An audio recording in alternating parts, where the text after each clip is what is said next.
Strap in, because you are about to get a level of access we may never get again. This is an incredible audio file on justice.gov. I'll put the source link below. I'm at the 2:10 mark.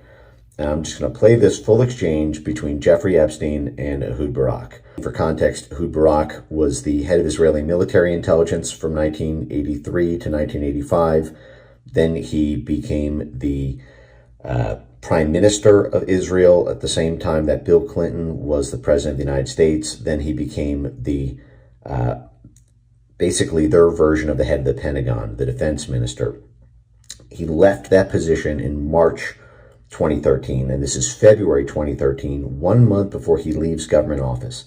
Now, this is important because what you are about to see is a conversation between the outside fixer, Jeffrey Epstein, and the still head of Israeli military as he transitions to the private sector, and the conversations about how to create your own private business and how Jeffrey Epstein shapes this. Listening to this conversation, I think, will give you a very deep understanding of the role that Epstein plays in mediating the lucrative success of private careers for formerly government officials.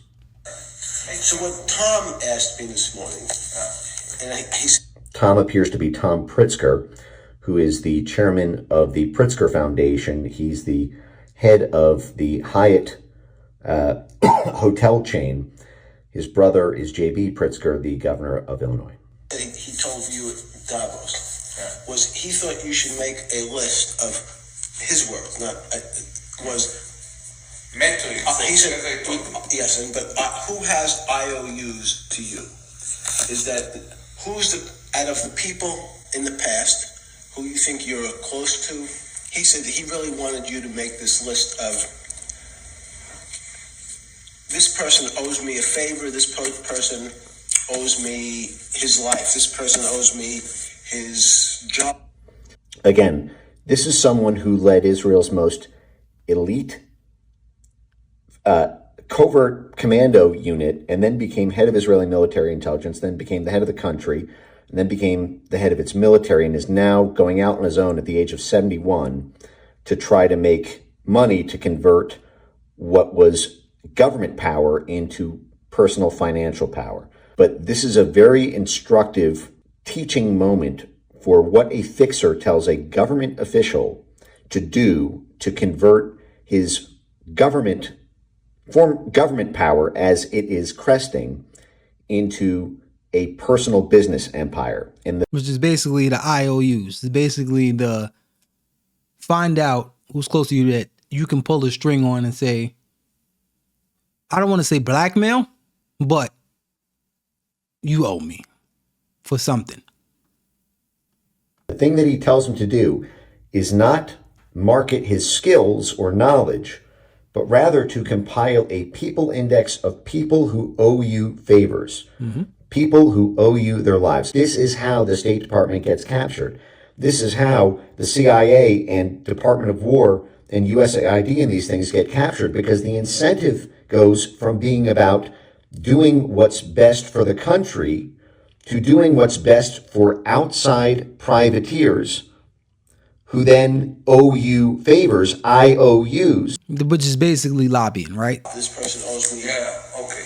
And so you got to work it backwards and say, here is my, instead of thinking about what the opportunities are first, because right now you're focused on opportunities. Yeah. I need you to focus on your Okay. personal balance sheet in terms of competences. What's your real strengths? What's the liability? One of the liabilities is you're 71 years old, so you can't be in a business. It takes 20 years to make money. Yeah. You have to make money in the next 3 years. So, people, competence, things. So, I talked to Ian yesterday. I asked him to come. Yeah. He flew in from London. He's great for an hour. What was his impression from the... So, same thing. Because he's very connected to Samsung. Very. Who? Samsung. Korean. Samsung. Yes. Yeah. Very. Yeah. They pay him $3 million a year. Just to make PR. Yes. He has 10 companies like that now. Okay. That's 30 million. So he said there's this company called Lookout. He said he mentioned it to you. LOOKOUT. Yep. He thinks they'll pay you $2 million to be on the board. That would be good. Where is I just want to do things for people. This is not saying you can't go in and get $1, but it's not about that anymore. Now it's about power and more money. This is not the people that we hire, not even hire, people that we elect. You look at it like, oh, these people are getting these positions because they want to do right. That's on Trump, drain the swamp, and we're going to do things for the people and get people their health. All bullshit. At the end of the day, they're there for themselves. And this is why these people have salaries that's like $100 and something thousand. Maybe even some of them are like 200,000 when it comes to the Senate or Congress, like 200 something thousand. Then you'll see their net worth be like 5, 10, 20, 30, $100 million. How the hell that happened? With a $200,000 salary. That doesn't make sense.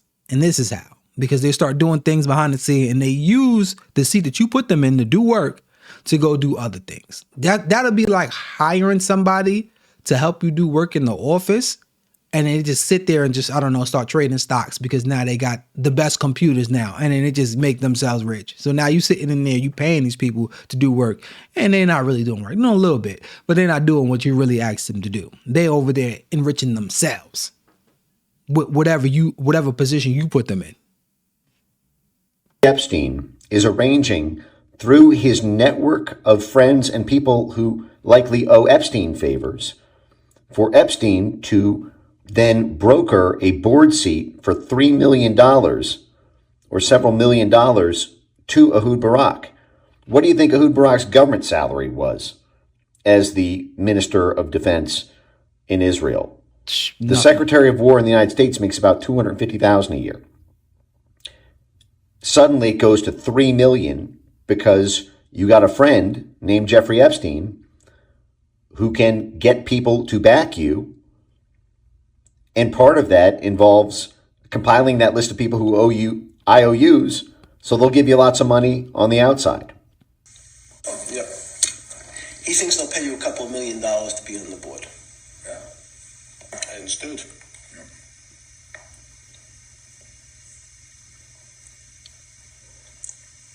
He thought there was two cyber companies, Lookout and, even though I know Peter, I've never met Peter Thiel.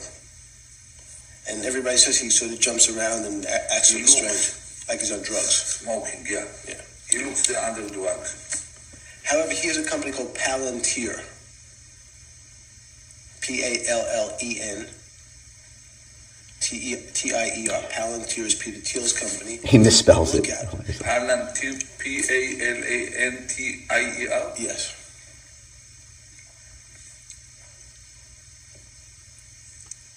How you write Thiel? Thiel.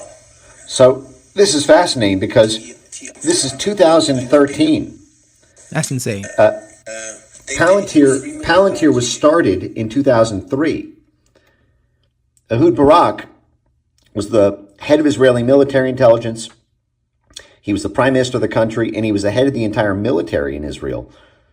And he had never heard of Palantir, didn't even know how to spell it, neither did Jeffrey Epstein, until the moment Epstein just told him in this dinner.